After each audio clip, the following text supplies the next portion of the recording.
him personally, but he was supposed to be saving those goals. That one of South Africa's favourite sporting sons, Lucas Radebe, to discuss the progress that's been made.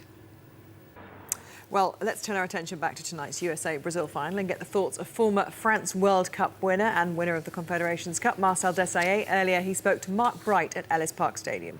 No, that's true. It's harder than it looks, obviously. Yeah. They're the ones More that wind. I always thought Brighty was so full of pop Full of wind, as well. yeah, I know. Radebe and Dixon. Three people gave me... And it's been bandied around here. We've all been chatting about it. Have we seen Brazil, you did have a hunch about the USA, and they're back with detailed analysis and the views of Marcel Desailly after the 60 Seconds News here on BBC Three. Game plan, Lee, and it resulted in an early goal. We saw them get the 2 goals. And Donovan, we know how dangerous he can be in set pieces. We're always going to make it difficult for them. They did seem to kind of crank up the gears after the 2 goals, and they found who will be as well. Marcel Desailly, he's in Johannesburg, of course, and ahead of playing here, of course, Marcel, that they're leaving the 2 players up the pitch, which, of course, is then disturbing the way that Brazil like to play with the full-backs. Would you go a little bit later?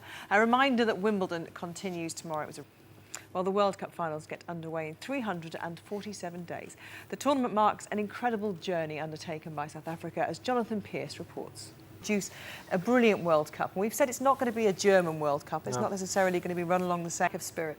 But no lack of... Round to tonight's final, let's remind you, USA 2-0 up against Brazil at half-time. And, Garth, you've looked at a couple of brilliant final, and credit to the USA, because they made Brazil play in the second half. And perhaps a Spain or an Italy wouldn't have done. It's taken a bit of time, because we're going to go back to Ellis Park to see the celebrations and the lifting of the trophy. So while we've got a bit of time, let's go through the match chronologically.